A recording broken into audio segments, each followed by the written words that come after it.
बाकी नहीं। और मैं निराश भी नहीं करता पिया थानू, किधरे निराश ना होना। मनन दे रस्ते दे राही हो सकते हैं, मनिया नहीं। क्यों? जिसने मन लिया वो इतना महान है। मेरे पातशाह जो कहते ने, आप सरवण करो। हाँ जी। मन्ने की गत कही न जाए। इस नन्ने दे उत्ते एक ला है, मन्ने। अगे जड़ियां 3 पौड़ियां ने उहदे ते दुलावां ने, मन्ने।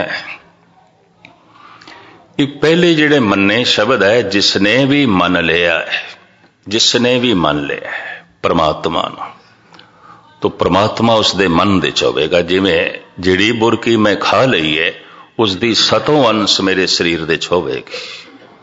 वही मेरा मांस होवेगी, वही मेरा खून होवेगी, वही मेरी मिंज होवेगी। जो मैं मन लिया परमात्मा नूं सुन के, पढ़ के, वेखना ते बनदा नहीं। क्योंकि जो सुन लवे, पढ़ लवे, ते जद मन लैंदा है तो फिर वेखना बनदा है। फिर यह हो जाता है, जो दी से सो तेरा रूप, गुण निधान गोविंद अनूप। ये जो कहते ना, फलाने नूं कृष्ण जी दे दर्शन हो गए, कई मिलते ने। फलाना कहता मैनू गुरु नानक दे दर्शन होए ने, कई मिलते ने। मैनू कलगीधर दे दर्शन होए ने, कल्पना होवेगी, सुपना होवेगा। जिस दिन कलगीधर दे दर्शन होणगे, उस दिन सारे सिख कलगीधर दा रूप दिखाणगे। सारा संसार कलगीधर दा रूप दिखाई देगा। जिस दिन किसी नूं राम दे दर्शन होए, तो तुलसी कहंदे ने, सिया राम सब जग माए समाने। कहंदे हुण जगत दियां जितनियां इस्त्रियां ने, सब सीतां दिखाई देंदियां। जगत दे जितने पुरुष ने, सब राम दिखाई देंदे ने। तुलसी हुण ते ऐसा कोई भी नहीं जिहड़ा राम ना होवे। हुण ते कोई ऐसी स्त्री नहीं जिहड़ी सीता ना होवे। हर एक दे अगों मेरा सिर झुकदा है। जो दी से गुर सिखड़ा, तिसने उन्हें लागों पाए जियो। पैरी पौना जग वरताया। महाराज ने पैरी पौना जग वरताया। हर एक दे पैरी पै जा। सब उसे दा रूप, सब उसे दा रूप। मैं पढ़ रहा सी, एक फकीर नूं एक ने मत्था टेकिया, ते मैं हैरान हाँ, बाद दे चो फकीर उस नूं मत्था टेकदा है। लेकिन फकीर नालों हैरानगी गल करदा है, तुसी मैनू क्यों मत्था टेकिया? तुसी ते फकीर हो, संत हो, वली अल्लाह। मैं ते एक संसारी आदम। तुसी मैनू क्यों मत्था टेकिया? पता उस फकीर दे बोल की सन? तू उस फकीर नूं मत्था टेकिया जो वर्तमान दे च फकीर है। मैं उस फकीर नूं मत्था टेक रहा जो भविष्य दे च फकीर हो सकता है। मैं उस नूं मत्था टेक रहा। मैं लफ्ज़ फिर दोहरावां, तू उस फकीर नूं मत्था टेकिया जो वर्तमान दे च फकीर है, हुण फकीर है। और मैं उस संत नूं मत्था टेक रहा, उस फकीर नूं मत्था टेक रहा जो भविष्य दे च फकीर हो सकता है, जो भविष्य दे च फकीर है। क्योंकि हर एक दा जिहड़ा बीज है, उसकी आखिरत ते परमात्मा ही है। कितना भी भटक लवे, कितना भी भटक लवे, पहुंचेगा ते उत्थे। तो भौतिकवाद अज शिखर ते पहुंच के आप दी ज्ञात लई अर्ज करा, हैरान है, सब कुछ मिल के भी कुछ नहीं मिले। और मानसिक रोग वध गए ने, मानसिक रोग वध गए रज के। हिंदुस्तान दे प्राचीन समय तो लैके हुण तक जो आयुर्वेद शास्त्र है, उसने शरीर दी ते फिक्र की। शरीर दे च रोग हो सकते ने खान पान नाल, और वो सारे दे सारे आहारक रोग आखे गए ने। वात पित्त कफ दसिया गया। कफ प्रधान शरीर होवेगा, वायु प्रधान हो गया होवेगा, या अग्नि प्रधान। बस इस दी खोज की उन्होंने। शरीर दे च अग्नि दा संतुलन बिगड़ गया होवेगा, गर्म चीज़ां ज्यादा खा लिया होनियां ने। शरीर दे च वायु दा संतुलन बिगड़ गया होवेगा, बादी चीज़ां ज्यादा खांदा रहा होवेगा। शरीर दे च पानी दा संतुलन बिगड़ गया होगा, कफ पैदा हो गई होनी है, ठंडिया चीज़ां जिन्हां दी तासीर बड़ी ठंडी है वो ज्यादा खांदा रहा होगा, या शरीर नूं जितनी गर्माश चाहिदी सी उतना गर्म आहार, ऐसिया चीज़ां जो गर्म मिजाज ने नहीं खादियां, या शरीर दे जितनी वायु कफ चाहिदी सी उस ढंग दा आहार नहीं खादा।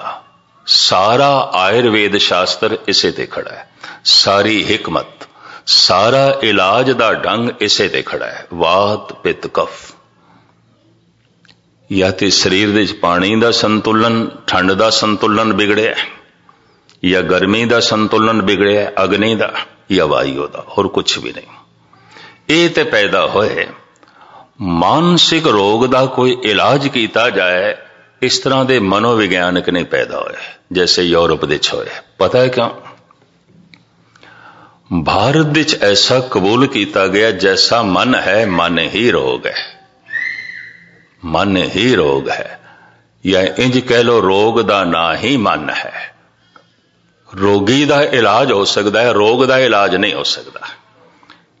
एक नू कोई बुखार है तो जिसनों बुखार है उस रोगी दा इलाज हो सकता है। बुखार दा की इलाज किया जाए, कैंसर दा की इलाज किया जाए, शायद गल पकड़ दे चाहिए कि नहीं। जिसनों कैंसर है उसका तो इलाज किया जा सकता है, पर कैंसर दा की इलाज करिए?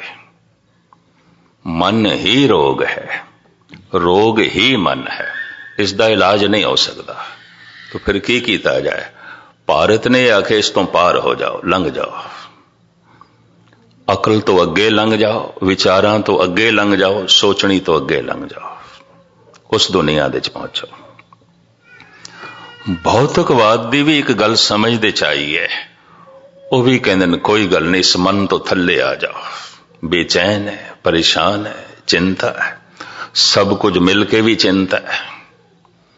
सोना मकान है तावी मन करूप है, सुंदर कपड़े ने तावी मन मैला है, साफ सुथरा तन है तावी मन गलाजत नाल भरिया होया है। और ये गलाजत नाल भरिया होया मन, ये मैला मन बोझ बन गया, तो की कीता जाए? इस तो एक पासे हो जाओ। किवें एक पासे हो जाओ? थले आ जाओ। तो थले आने का की तरीका है? शराब पी लो, नशा कर लो। इस तरह भौतिकवादी ने भी समझ इतनी गल आ गई है, सब कुछ मिल के भी मेरा मन ते प्रसन्न नहीं है, मैं मानसिक तलते ते खुश नहीं हाँ। असंतुष्टि तो जिहड़ी यात्रा शुरू होई उसका फल भी असंतुष्टि होगी। तो मनुख अजोका परिवार तो भी असंतुष्ट है, बिखर गए ने परिवार यूरोप दे विच, तुहाडे अमेरिका दे विच। मैं तो सुन के कैलीफोर्निया च हैरान होया बई 83% शादियां तलाक हो जांदियां ने, टुट जांदे ने रिश्ते। कैलीफोर्निया सब तो अगे इस मामले च टुट जांदियां ने।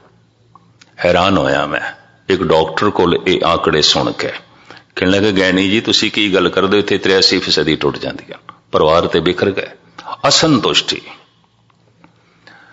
मैं मकान तो असंतुष्ट हाँ, खान पान तो असंतुष्ट हाँ, परिवार तो भी असंतुष्ट है, सब कुछ बिखरेगा।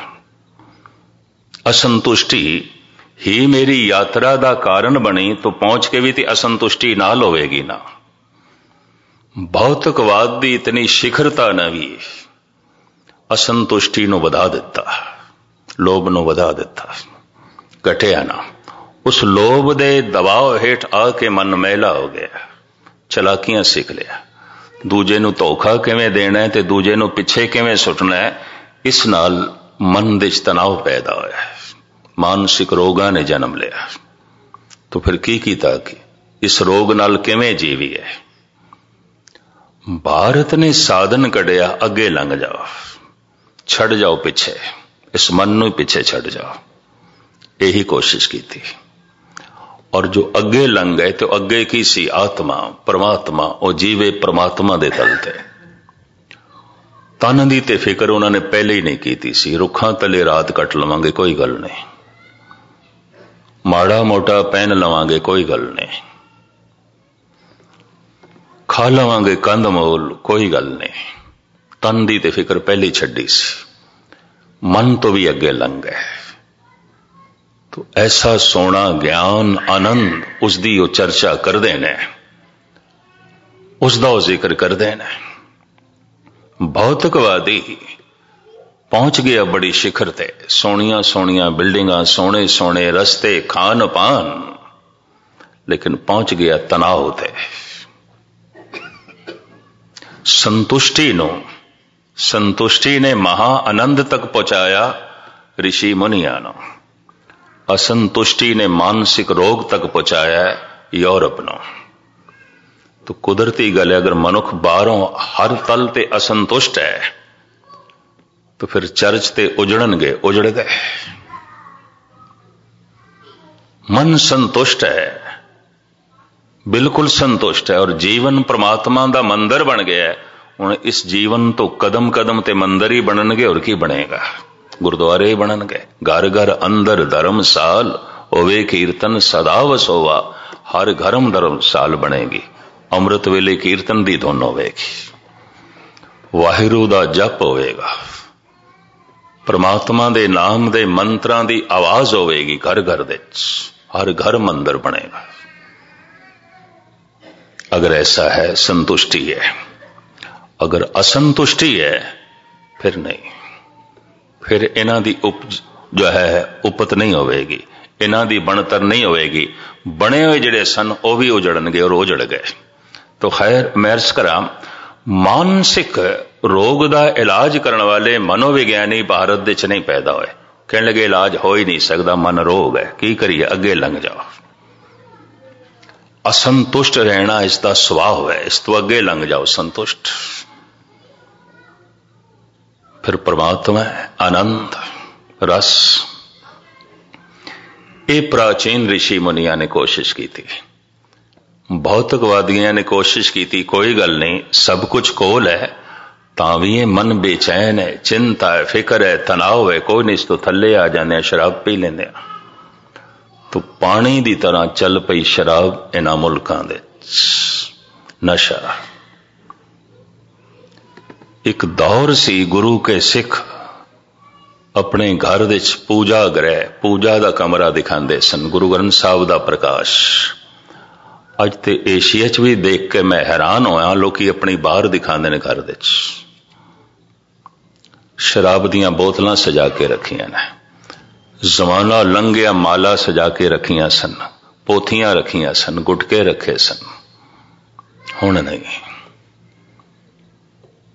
भौतिकवाद इतना आ गया, माला रखनी, गुटका रखना, पोथियां रखनियां, ये पछड़ेपण दियां निशानियां ने। परमात्मा की गल करनी पछड़ेपण की निशानी है। मैं भारत दे देख के हैरान होया, जिहड़ा कम्युनिस्ट है उसे नूं सियाणा मनदे ने, बई ये सियाणा बुद्धिजीवी बंदा है, दार्शनिक है, चिंतक है। ले परमात्मा नूं मनदा है, ये रब नूं मनदा है, ये पछड़े है। ये हालात हो गए, इस तरह के हालात हो गए। ये तो पछड़े है बंदा है, इनू की पता, ये की जानदा है दुनिया बारे, ये कुछ भी नहीं, ये नाल की गल करनी है। ये अजकल के हालात में थानू दसदा पिया, और ये हालात सारी दुनिया च बकायदा वापरे ने, और सारी दुनिया का असर भारत दे चला गया। इस वास्ते धन की खातर धर्म छोड़िया जा सकता है, शराब की खातर अमृत छोड़िया जा सकता है। गुरु ग्रंथ साहब ते पोथियां नूं एक पासे करके घर नूं बार बनाया जा सकता है, शराब खाना बनाया जा सकता है। मन बेचैन है, परेशान है, तनाव है, कोई नहीं, इस तो थले आ जाने, पी लेने। आखिर भारत दे संत ने भी तो यही कोशिश की थी, मन तो अगे लंघो। असी अगे नहीं लंघते, पिछे चले जाते। तो पिछे चले जाए तो पशु होने दे की मान है, क्योंकि मन तो थले जी रहा पशु, ते तू भी मन तो थले चला गया, फिर ते पशुपना। इस वास्ते साहिब कहते ने, यात्रा ते सिर्फ इस ख्याल तो शुरू होवेगी, उस आनंद दी इतनी गल तस्लीम कर ली जाए कि परमात्मा है। और ये परमात्मा है तो आनंद भी है, परमात्मा है तो प्रकाश भी है, परमात्मा है तो कोई परम जीवन भी है, और परमात्मा है तो सुकून भी है। इतनी गल मन ली जाए पूरन, मनदियां ही परमात्मा प्रगट हो जाता है, सिर्फ मनदियां ही। और मनुख मन तो अगे चला जाता है, मन पछड़ जाता है। इसे नु इकबाल कहते ने, निकल जा अकल से आगे कि ये नूर चिरागे राह है, मंजिल नहीं है लंघ अकल तो। क्योंकि अकल जिथे असंतुष्टि का जिक्र करती रही, वो परमात्मा के तल ते भी असंतुष्टि करेगी। कुछ नहीं, कुछ नहीं, इत्थे भी कुछ नहीं। जपजी साहब का पाठ किया, इहदे च भी कुछ नहीं। आसा दी वार दा कीर्तन सुने, इस दे विच भी कुछ नहीं। कथा सुन के आया, इहदे च भी कुछ नहीं। गुरुद्वारे हो आया, इहदे विच भी कुछ नहीं। ये ते सुभाव है बुद्ध दा, ये ते सुभाव है चित्त दा, ये ते सुभाव है मन दा। मन जिथे संसार तो तृप्त नहीं आउंदा और लोभ ते खड़ी है, सारी यात्रा, ये धर्म की यात्रा भी इसे आधार ते करना चाहता है, तो कथा कीर्तन भी बेकार हो जाते हैं इस दी दुनिया च, जबकि कथा कीर्तन की झलक दे चों ही प्रभु प्रगट होता है। कल युग में कीर्तन प्रधाना, कथा कीर्तन सुखदाई, पर यह यात्रा संतुष्टि ना लोवेगी। इतना कि है परमात्मा, है कोई परम आनंद। रोज रोज कथा सुनन दा फल की, जिस दिन मन मन गया फल मिल गया, उस तो पहले नहीं। रोज रोज कीर्तन सुनन दा फल की, गुरुद्वारे आण दा फल की, मन मन गया। परमात्मा नू परमात्मा करके मन मन गया।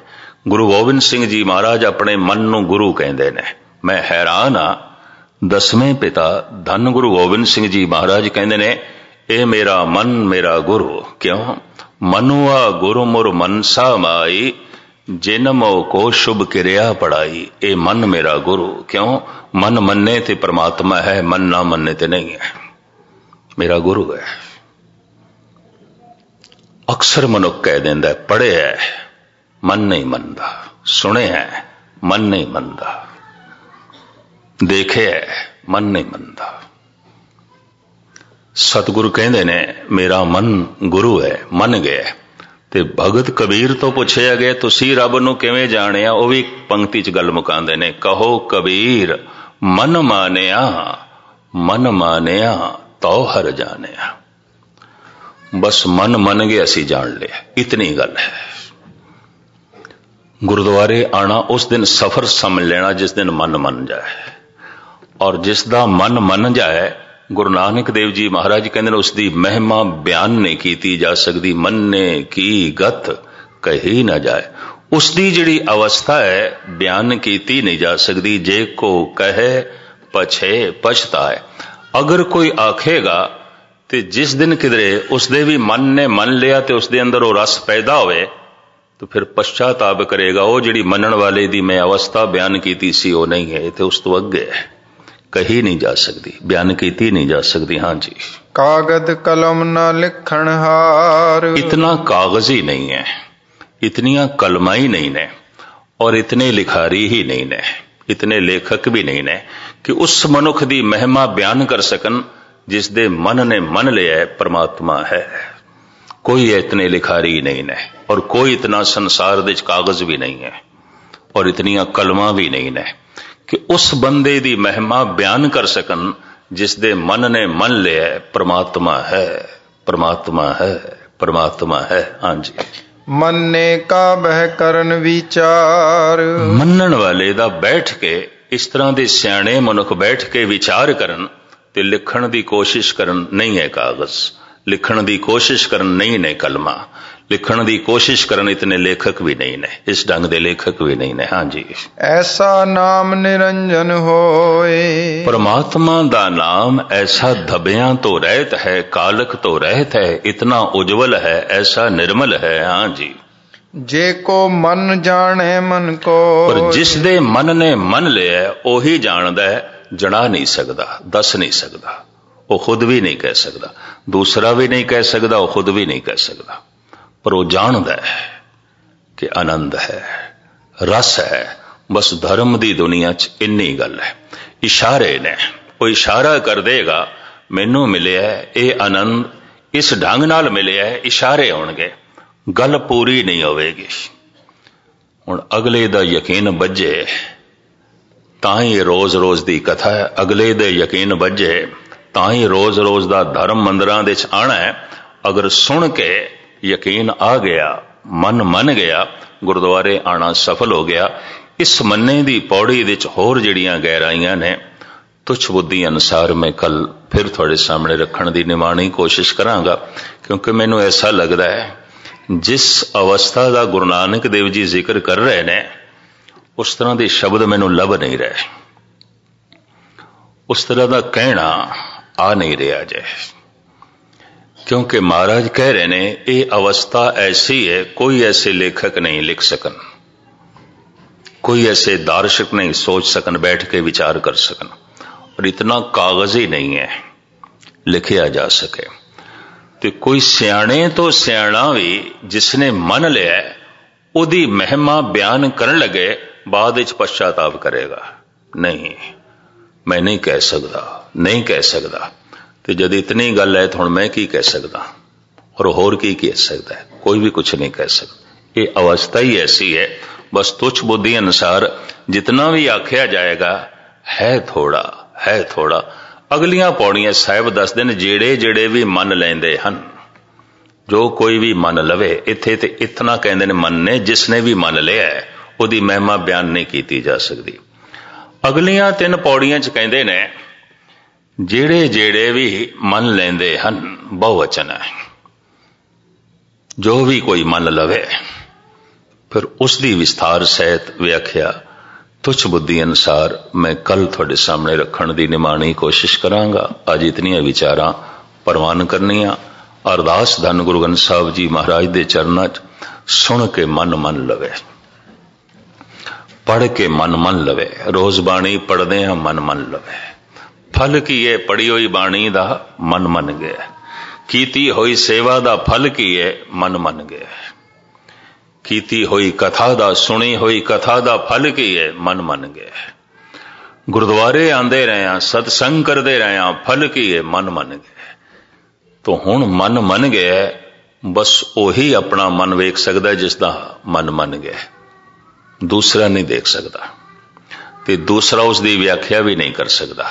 पर जिसने जाने है वो जान सकता है। ऐसा नाम निरंजन होए जे को मन जाने मन कोय, जिसने जाने है वो जान लेगा।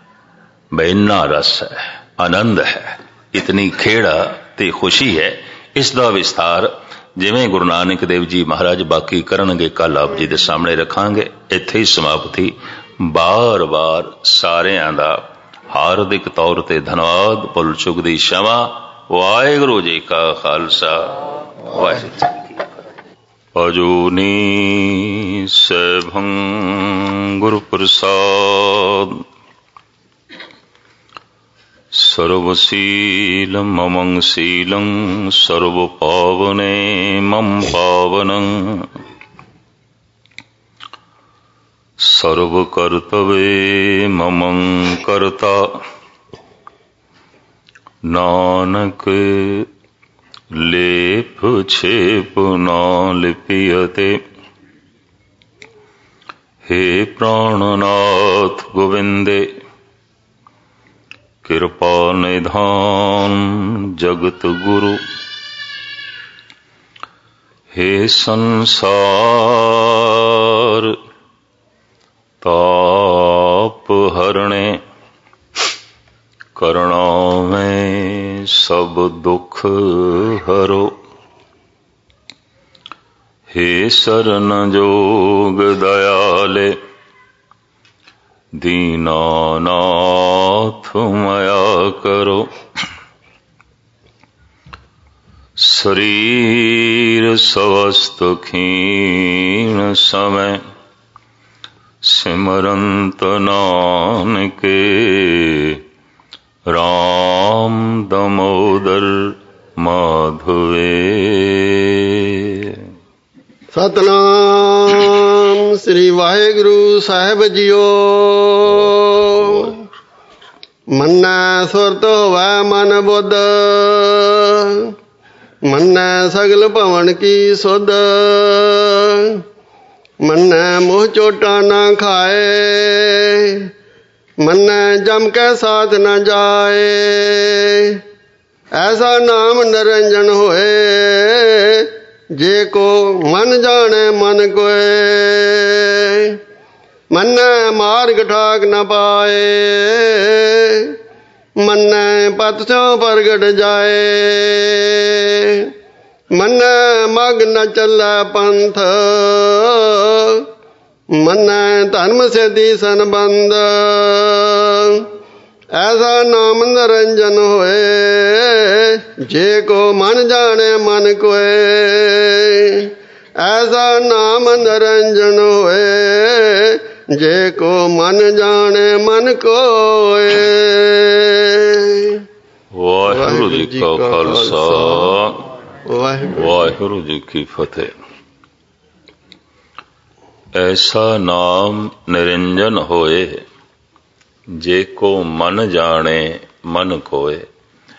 ਇਹਨਾਂ 4 ਪੌੜੀਆਂ ਦੀ ਮੂਲ ਪੰਕਤੀ ਇਹੀ ਹੈ, ਮੂਲ ਵਿਚਾਰਧਾਰਾ ਇਹੀ ਹੈ। ਪਰਮਾਤਮਾ ਦਾ ਨਾਮ ਐਸਾ ਹੈ, ਨਿਰੰਜਨ, ਕਾਲਖ ਤੋਂ ਰਹਿਤ, ਨਿਰਲੇਪ, ਨਿਰਮਲ, ਅਤੀ ਨਿਰਮਲ। ਪਰ ਜਿਸਨੇ ਜਾਣਿਆ ਉਸਨੇ ਜਾਣਿਆ, ਨਾ ਉਹ ਜਣਾ ਸਕਿਆ, ਨਾ ਉਸ ਨੂੰ ਕੋਈ ਜਾਣ ਸਕਿਆ। ਨਿੱਜੀ ਅਨੁਭਵ ਹੈ। ਇਸ ਵਾਸਤੇ ਕਹਿੰਦੇ ਨੇ, ਨਾਮ ਕੇਵਲ ਗਿਆਨ ਨਹੀਂ, ਅਨੁਭਵ ਹੈ। ਮੰਨ ਲੈਣਾ ਇੱਕ ਅਵਸਥਾ ਹੈ। ਮੈਂ ਕਿਸੇ ਨੂੰ ਮੰਨ ਲਿਆ, ਇਹ ਗਿਆਨ ਨਹੀਂ, ਗਿਆਨ ਤੋਂ ਅੱਗੇ ਦੀ ਗੱਲ ਹੈ। ਜਾਂ ਇਸ ਨੂੰ ਮੈਂ ਇਸ ਤਰ੍ਹਾਂ ਬਿਆਨ ਕਰਾਂ, ਚਲੋ ਕਿਸੇ ਇੱਕ ਵਿਅਕਤੀ ਬਾਰੇ, ਇੱਕ ਤੇ ਮੈਂ ਉਸ ਦਾ ਨਾਮ ਜਾਣਦਾ, ਇੱਕ ਲੇਬਲ ਹੈ, ਇਹ ਮੈਂ ਜਾਣਦਾ। ਫਿਰ ਮੈਂ ਉਸ ਦੀ ਗੋਤ ਨੂੰ ਜਾਣਦਾ। ਫਿਰ ਮੈਂ ਇਤਨਾ ਵੀ ਜਾਣਦਾ, ਉਹਦੇ ਮਾਂ-ਬਾਪ ਕੌਣ ਨੇ, ਬੱਚੇ ਕਿੰਨੇ ਨੇ, ਪਰਿਵਾਰ ਕਿਤਨਾ ਹੈ। ਇਹ ਸਾਰੀ ਜਾਣਕਾਰੀ ਬਾਹਰੋਂ, ਇਹਨੂੰ ਕਹਿੰਦੇ ਨੇ ਬਾਹਰ ਦਾ ਗਿਆਨ,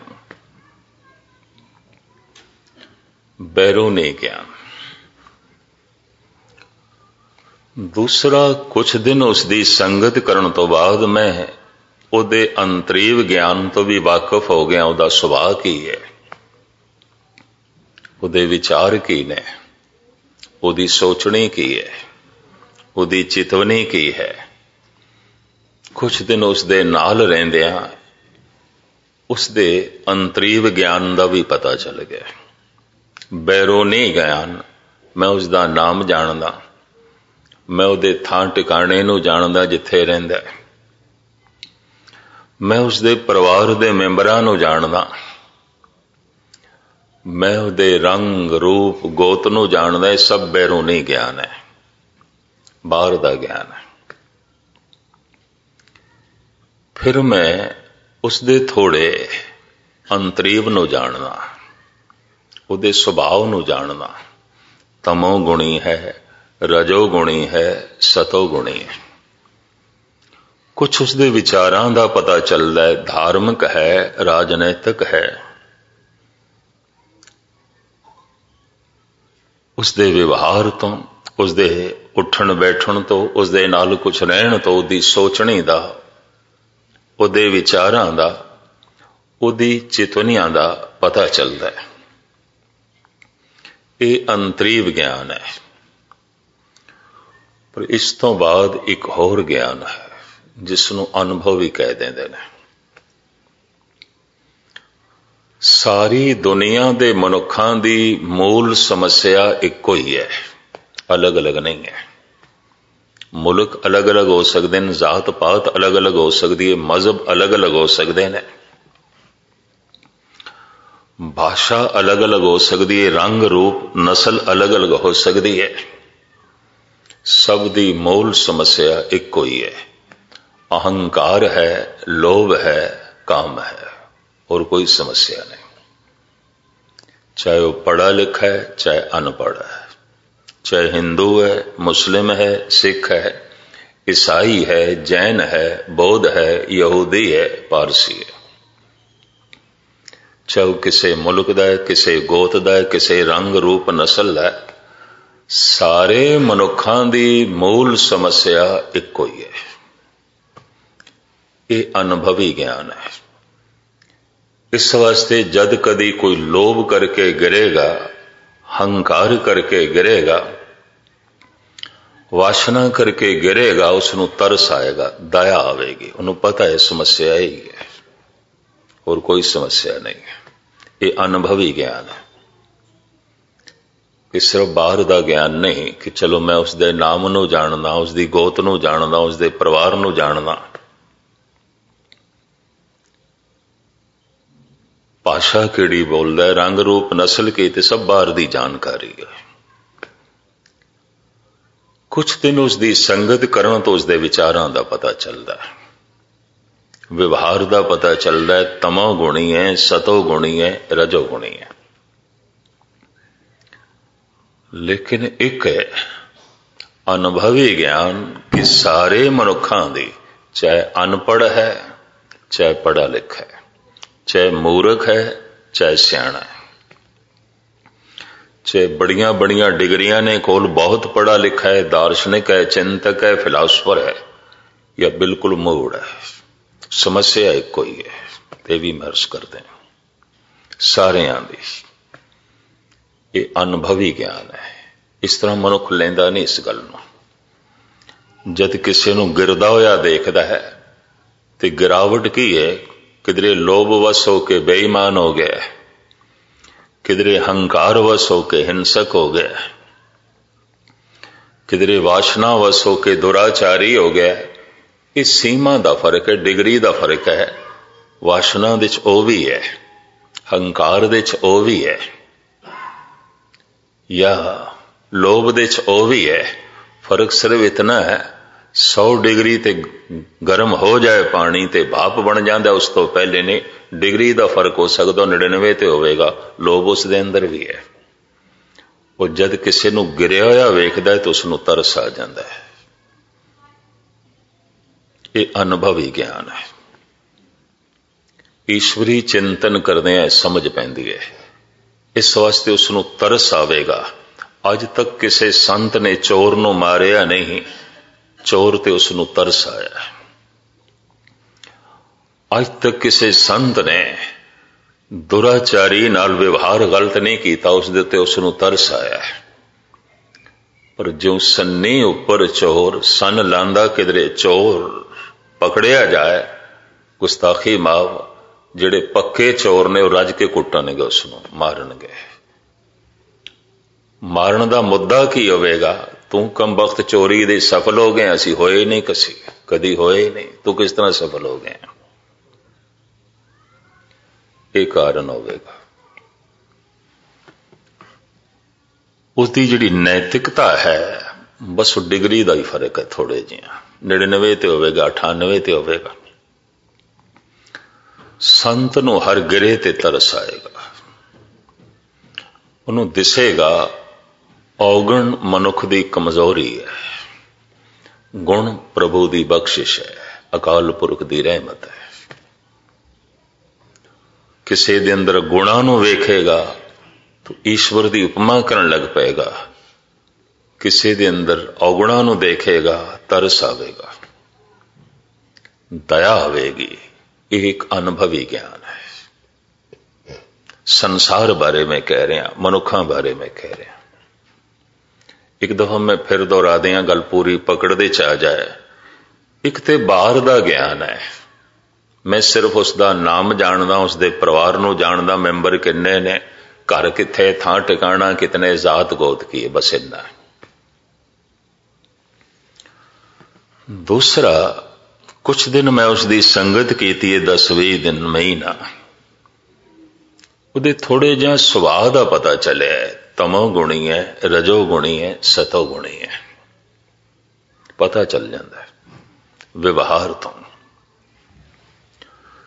चाहे व्यवहार तमोगुणी है, रजोगुणी है, सतोगुणी है, चाहे रंग रूप नस्ल कुछ भी है ते चाहे नाम भी कुछ है, सारे मनुखा की मूल समस्या इको है, चाहे हिंदुस्तानी है ते चाहे अमेरिकन है,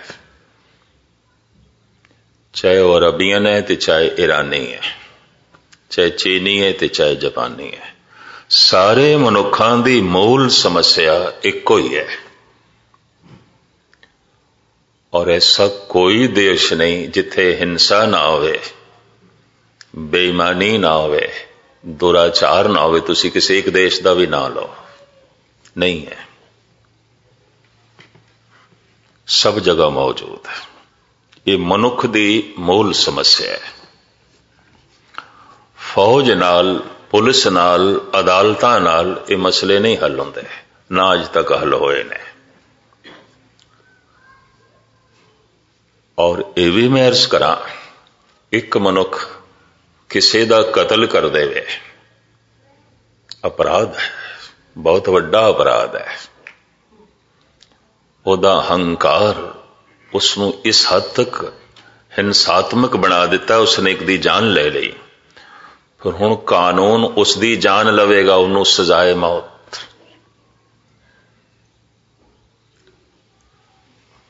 मैं भारत विच ये दो शब्द कहे सन, गल रफा दफा हो गई, वरना मैनू नोटिस मिलिया सी भी तुसी अदालत के खिलाफ बोले हो, कानून के खिलाफ बोले हो। ये अदालत की तौहीन का मसला खड़ा हो सकता है। मैं कि एक मनुख ने कतल किया है, जुर्म है, हुण कानून उसका कतल करे तो यह किस तरह पुण्य हो गया, यह किस तरह महान हो गया। इसका मतलब है उन्हें कानून के दायरे च किसी को नहीं मारिया तो तुसी कानून के दायरे च किसी को फांसी ते चाड़ोगे। सियाणे सियाणे देशों की सजाए मौत हट गई है, यह भी मैं अर्ज करा जिन्होंने गहराई दे लिया इस गल नूं। हिंसक सारे ही आउंदे ने, हंकार ते सारियां दे अंदर है, डिग्री का फर्क है। सारियां दी मूल समस्या हंकार है, लोभ है, वासना कोई कबूल करे भावें ना करे। किधरे उसनों लोभ बेईमान बना देगा, किधरे उसनों अहंकार हिंसक बना देगा, किधरे उसनों वासना दुराचारी बना देगी। चलो अपराधी ना बनन देवे, पापी ते बनन दे देगी, उहदे विचारां ते सब कुछ आ जाएगा, सोचनी ते आ जाएगा, हिंसा उसकी सोचनी च आ जाएगी, दुराचार उसके विचारां च आ जाएगा, बेईमानी उसकी सिमरती बन जाएगी। इनू धोखा दे दें, ओनू धोखा दे दें, ओनू धोखा दे दें। सारे जगत की मूल समस्या यही है। ये तो चंगा होया उत्थे एक दार्शनिक वकील सी, बड़ा सियाणा और गुरु घर दा, कोई श्रद्धालु भावें सहीदार ही सी। उन्हें मैनू कहा, मस्किन जी तुसी फिक्र ना करो, मामूली गल है, मैं निपटा लियांगा आपे। मैं इतना ही आखिया सी, एक मनुख कतल करदा है, कातिल है, क्योंकि उसने कानून के दायरे च किसी को नहीं मारिया, ते फिर कानून उसकी हत्या करदा है, उन्होंने फांसी ते चाढ़दा है, उन्होंने मारदा है कानून के दायरे च। ते कानून के दायरे च मारिया होया, कतल किया होया, इंसाफ हो गया, ते कानून के दायरे च जिसनों नहीं मारिया वो गुनाह हो गया। ये किस तरह का सोचण का ढंग है। गुनाह आखिर गुनाह है, कतल आखिर कतल है, चाहे किसी ढंग नाल कीता जाए, चाहे लोहे दे छुरे नाल कतल कीता या सोने दे छुरे नाल कतल कीता। हथकड़ी आखिर हथकड़ी है, चाहे लोहे दी है ते चाहे सोने दी है।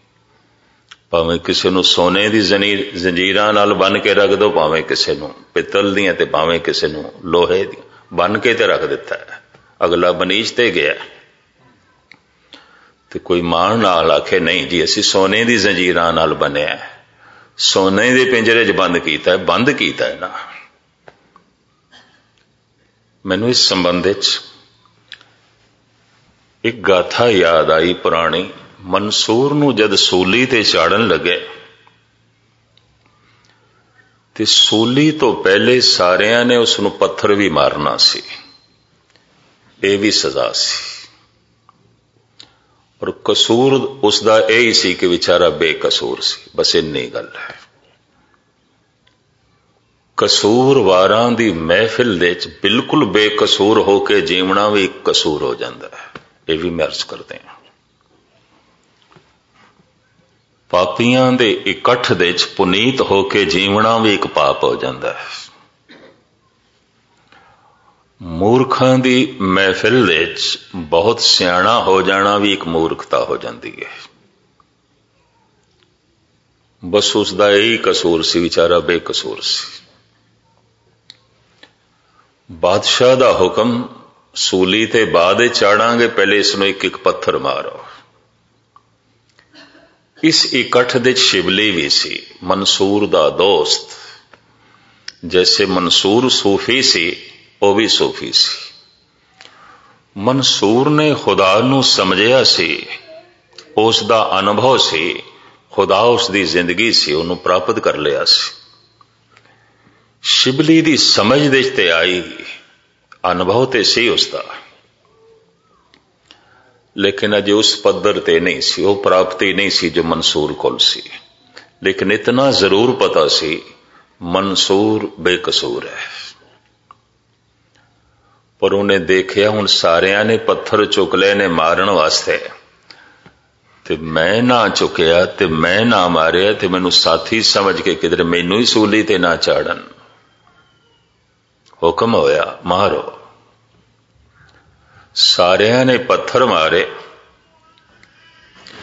शिबली कोल एक फुल सी गुलाब दा, उन्हें भी खिंच के मारिया इंज मुठ बंद करके। सिर्फ ये समझाण वास्ते कि लोगों को पता चले मैं भी मारे। पत्थर लगे, हसदा रहा मंसूर, हसदा रहा। पर गजब की गल, अद्धे पत्थर उसनों नहीं भी लगे सन, निशाने ते नहीं लगे सन। अद्धे जिहड़े लगे है हसदा रहा। पर रब दी नेत समझो, वो जो गुलाब खिंच के मारे वो इत्थे मत्थे ते लगे फुल। चीख निकल गई मंसूर दी बड़ी उच्ची। शिबली कोल पहुंचे, अखां भरियां ने, मित्रा पत्थर तेरे जिसम नूं लगदे रहे, तू लहू लुहान होंदा रहा ते हसदा रहा। मैं ते फुल मारे और फुल भी गुलाब दा। तेरी चीख निकल गई। मंसूर कहंदा तू फुल भेंट नहीं कीता, मारे मारे। सवाल यह नहीं कि हुण पत्थर नाल मारना है कि फुल नाल मारना है, मारे। मारन नाल चोट लगी। पर पत्थर खा के ते तू हसदा रहा है। हाँ, पत्थर मारे मूर्खा ने जो मैनू नहीं जानदे, फुल मारे उसने सियाणे ने जो मैनू जानदा। इस करके चीख निकल गई है। मेरी अवस्था नू जानदा है, मैनू जानदा है, मेरी तरह अनुभवी पुरुष है। यह भी पै दे च आ गया। तू मारे है फुल। जिन्हां ने मैनू पत्थर मारे, मेरा तन जख्मी किया है। पर की करा, तेरा मारिया होया फुल ते मेरे मन तो भी पार हो गया, बहुत गहरा गया। समझदार ने मारे, एक फकीर ने मारे, एक संत ने मारे। जबकि संत का यह कर्म नहीं आता, संत की यह सोचनी नहीं आती। सवाल यह नहीं कि तू फुल मारे, सवाल यह है कि मारे तू भेंट नहीं किया, मारे। पैरी पै गया शिबली। हाँ, मैं मारे। मंसूर कहंदे हुण तेरे ते मैनू तरस आया है, ਤੇ ਜਿਸ ਤੇ ਤਰਸ ਆਵੇ ਪਛੜਿਆ ਹੋਇਆ ਹੈ। ਤੈਨੂੰ ਦੇਖ ਕੇ ਮੈਨੂੰ ਤਰਸ ਆਇਆ, ਤੂੰ ਗਿਰਿਆ, ਬਾਕੀ ਭੀੜ ਦੇ 'ਚ ਤੂੰ ਵੀ ਗਿਰਿਆ, ਤੂੰ ਵੀ ਥੱਲੇ ਚਲਾ ਗਿਆ। ਮੁਖਤਸਰ ਮੈਂ ਅਰਜ਼ ਕਰਾਂ, ਅਨੁਭਵੀ ਗਿਆਨ ਦੂਸਰੇ ਦੀ ਅਤਿਅੰਤ ਗਿਰਾਵਟ ਨੂੰ ਵੇਖ ਕੇ ਵੀ ਉਸ ਨੂੰ ਤਰਸ ਆਵੇਗਾ, ਕਿਉਂਕਿ ਉਸ ਨੂੰ ਸਮਝ ਹੈ ਸਾਰਿਆਂ ਦੀ ਮੂਲ ਸਮੱਸਿਆ ਇੱਕੋ ਹੀ ਹੈ। ਜਦ ਕਦੀ ਕੋਈ ਗਿਰੇਗਾ, अहंकार करके गिरेगा, लोभ करके गिरेगा, वासना करके गिरेगा, और क्यों गिरेगा? यही गिरावट है। सारे संसार दी मूल समस्या यही है, चाहे वह किसी मुल्क दा, किसी जात दा, किसी मजहब दा। ऐसे मनुख नूं कहंदे ने यह अनुभव प्रकाश दे च जीवदा है। उसनूं पढ़ा लिखा मिलेगा, अनपढ़ मिलेगा, मूर्ख मिलेगा, सियाणा मिलेगा, हिंदू मिलेगा, मुस्लिम मिलेगा, उसनूं समझ है मूल समस्या ही है। ये बेईमान नहीं होया, सीमा दे च है, नैतिक है। क्योंकि अनैतिक होण नाल समाज कबूल नहीं करता, अनैतिक होण नाल कानून सजा देंदा है। तो नैतिक होके जी रहा है, वो इन्हां अपणियां बिरतियां नूं सीमा दे च रख रहा है। इस वास्ते नैतिक मनुख एक संत की दृष्टि दे ਉਹ ने जो मन के तल ते अपराधी ने, पापी ने, अजे तन के तल ते प्रगट नहीं होया, उन्होंने उत्ते तरस आउंदा है। अपराध तन के तल ते प्रगट नहीं होया। सीमा दे च रखिया होया हंकार नूं, सीमा दे च रखिया होया लोभ नूं, ये बेईमानी तक ना पहुंचे, किसी नूं चोट ना पहुंचावे, लेकिन अंदर ते है। इसनूं कहंदे ने अनुभवी ज्ञान। पर चूंकि सारे मनुखां दी समस्या यही आउंदी है, उसनूं तरस आउंदा है, घृणा नहीं करता।